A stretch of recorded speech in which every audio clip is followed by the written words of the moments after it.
بسم اللہ الرحمن الرحیم۔ السلام علیکم، میرا نام ڈاکٹر اسد محمود ہے۔ ایک بوڑھی عورت مسجد کے سامنے بھیک مانگتی تھی۔ ایک شخص نے اسے پوچھا کہ آپ کا کوئی بیٹا کمانے کے قابل نہیں ہے؟ تو اس بوڑھی عورت نے کہا کہ ہے تو پھر اس نے کہا کہ بھیک کیوں مانگتی ہو؟ بوڑھی عورت نے کہا کہ میرا شوہر انتقال کر گیا ہے، میرا بیٹا نوکری کے لیے بیرون ملک گیا ہوا ہے، جاتے ہوئے اخراجات کے لیے مجھے کچھ رقم دے کر گیا تھا، وہ خرچ ہو گئی ہے، اسی وجہ سے میں بھیک مانگ رہی ہوں۔ اس شخص نے پوچھا آپ کا بیٹا آپ کو کچھ بیچتا نہیں ہے؟ تو بوڑھی عورت نے کہا میرا بیٹا ہر ماہ ایک کلرفل کاغذ، ایک رنگا رنگ کاغذ بھیجتا ہے مجھے، ایک کلرفل انویلپ بھیجتا ہے مجھے، جسے میں گھر میں دیوار پر چپکا کر پیسٹ کر کے رکھ دیتی ہوں۔ وہ شخص اس کے گھر گیا اور دیکھا کہ دیوار پر بینک کے 60 ڈرافٹ چسپاں کر دیے گئے ہیں، ہر ڈرافٹ کے اوپر 50,000 روپے لکھا ہوا تھا۔ تعلیم یافتہ نہ ہونے کی وجہ سے وہ عورت نہیں جانتی تھی کہ اس کے پاس کتنی زیادہ دولت ہے۔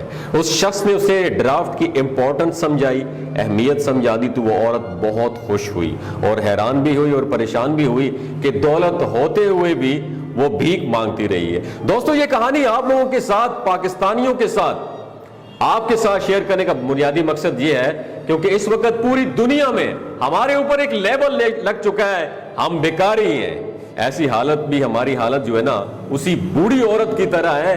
ہمارے پاس قرآن ہے اور ہم اسے منہ سے صرف چومتے ہیں اور ماتھے پر لگا کر اپنے گھر میں اونچی جگہ پر رکھ دیتے ہیں، لیکن ہم اس کا فائدہ صرف اسی صورت میں اٹھا سکیں گے دوستو جب اسے ہم ترجمے اور تفسیر کے ساتھ پڑھیں گے، غور و تدبر، غور و فکر کریں گے، ترجمے، معنی اور تفسیر کو سمجھیں گے، اس کو اپنی عملی زندگی میں لے کر آئیں گے، تبھی انشاءاللہ ہماری دنیا اور اس کے بعد کی زندگی دونوں بہتر ہوگی۔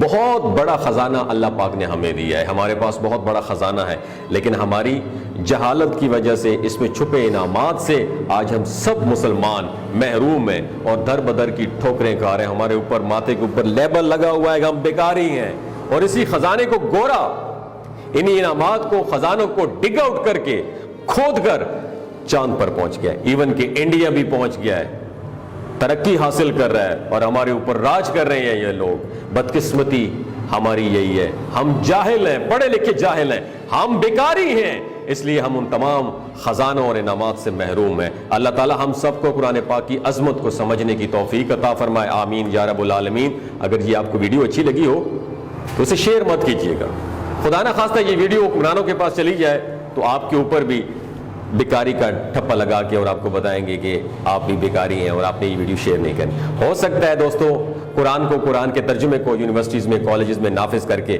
ہم اپنے کھوئے ہوئے مقام کو حاصل کر سکیں۔ اپنا اور اپنے ساتھ جڑے رشتوں کا خیال رکھیے۔ اللہ حافظ۔ اور آخر میں آپ کے ساتھ ایک بات شیئر کرنا چاہتا ہوں، گلگت بلتستان کے لوگوں کی ایوریج عمر 90 سال سے بھی زیادہ ہوتی ہے۔ You know why? کیونکہ وہ شلاجیت استعمال کرتے ہیں، کیونکہ اس کے اندر 85 قسم کے منرلز ہوتے ہیں۔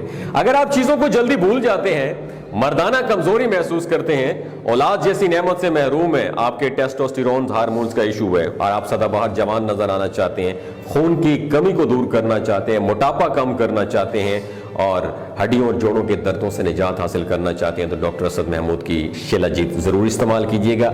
ہمیشہ یاد رکھیں کیمیکل والے فوڈ سپلیمنٹ استعمال نہ کریں، ہمیشہ قدرتی اور خالص شلاجیت استعمال کریں۔ اگر شلاجیت کو آرڈر کرنا چاہتے ہیں نیچے دیے گئے نمبر پر رابطہ کریں۔ 3 باتوں کا میرے دوستوں خیال رکھیے گا، حاملہ خواتین، ہائی بلڈ پریشر میں مبتلا لوگ اور نوجوان نسل جن کی عمر 15 سے 20 سال ہے، غیر شادی شدہ ہیں، ڈاکٹر کی ایڈوائس کے بغیر شلاجیت استعمال نہ کریں۔ باقی سارے لوگ استعمال کر سکتے ہیں۔ اپنا اور اپنے ساتھ جڑے رشتوں کا خیال رکھیے۔ اللہ حافظ۔